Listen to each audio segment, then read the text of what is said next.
कह रहा हूँ सजिटेरियस ये है जी कि आप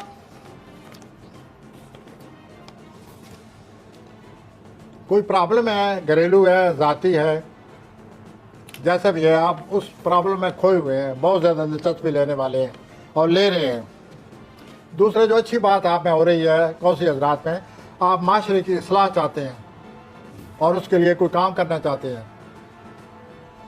हम आपके लिए दुआ गो आप करें, माशरे की बेहतरी के लिए आपके जज्बात की हम कदर करते हैं और अल्लाह ताला आपको कामयाब करे। 9 सितंबर को आल अफसरान के साथ आपका मुठभेड़ समझें, तल्लक समझें। 19 सितंबर, हाँ 19 सितंबर, sorry, you have corrected me, thank you.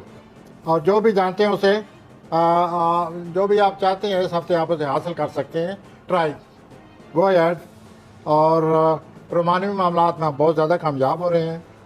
अफसरान बाला जो हैं आपके, वो भी खुश हैं, उनसे आप थोड़ा सा वो टेंशन नज़र आती है, लेकिन आप एडजस्ट कर लेंगे।